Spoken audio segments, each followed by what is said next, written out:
Within seconds, I expect a comment on this YouTube video on my channel that I've gone batshit crazy, and you might be right. I did a video a few years back about how to make one of these Crosley cruiser record players sound better. And the demonstration I'm about to give takes that to extreme ends and measures, but nonetheless, I'm going to see if it works.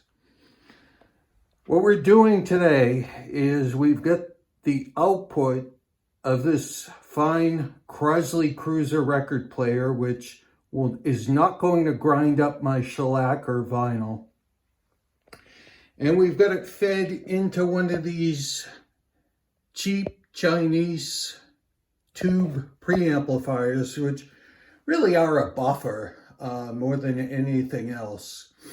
That's going to feed into the auxiliary input on this Spirit of St. Louis field case AM/FM CD portable machine. And then in turn, that's going to drive these amplified Radio Shack speakers. I know this is all cobbled together and it's all cheap stuff and thrift stuff, but I'm going to prove a point here, and I'm thinking that this setup is actually going to sound pretty damn good. So we're going to start with an excerpt from Paul Whiteman's Raggedy Ann Foxtrot on Victor Records. It's a 78. Nope, it's not going to grind up after 99.99 plays. It's shellac. And don't worry about having the right stylus. I really don't give a shit. I don't. This stuff is to have fun with. It's not going to get mankind to Mars or anything like that. I wish more people would have fun with this hobby instead of making it this laborious chore and gaslighting exercise. Now, about this, I know these things are cheap. And before you say, well, it's designed for a magnetic cartridge, not a ceramic cartridge, you don't know anything about this stuff. A ceramic cartridge record player outputs a line level output. This will accept either a magnetic input or a line input. And in this case, you can clearly see we're using the front input, which is a line input. So don't worry about it. It's going to sound great. Let's take a listen.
I kind of enjoyed that.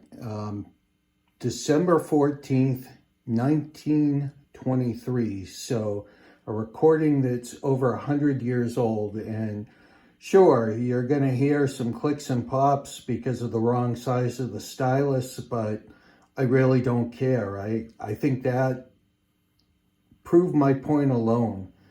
But the next piece we're going to listen to is some vinyl. Bellini's Norma with Joan Sutherland.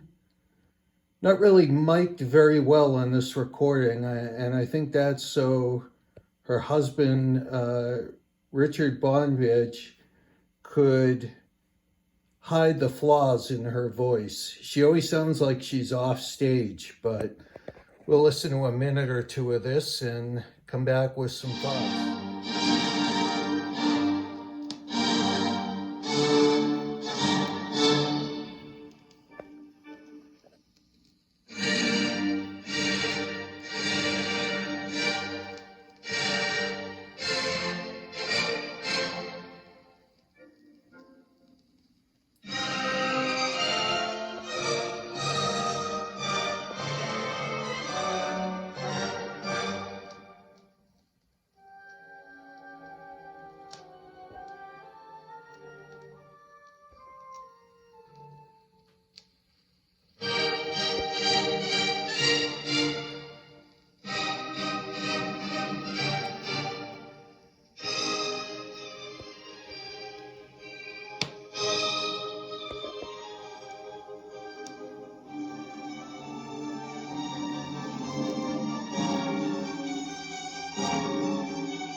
That is a uncleaned, untouched thrift store piece of vinyl. Part of the 3-disc set that originally came out on Decca and was released here in the US by London Records. So, hell of a lot better than the built-in speakers. And guys, these are not turntables. These are record players. You're not going to get the same kind of performance out of a record player as you will a turntable. If you accept that and you look at this device as maybe a bridge to the next level, yeah, that's what they are. That's all they are. And these people who keep bashing these things online, they're never going to stop. Honestly, they're cheap, they're fun, they're not terrible, they're not going to grind away your records. I got this at Savers for $8. Really, for $8, I couldn't refuse. I just couldn't. So, crazy little experiment. Really happy with the results. Let me know in the comments if you have any questions and if you want to bash Crosley record players like everybody else does. Just enjoy your turntable or your record player. Let other people enjoy whatever they choose. As you can see by my videos in this channel, this ain't my first rodeo, and this ain't my only record player or my only turntable. I've got over 5,000 records now. Am I worried that this thing's going to grind them up? No, not in the slightest. But this was a heck of a lot of fun, this little setup right here. Obviously not my primary setup, but just goes to prove you can make these things sound pretty decent. Take care for now.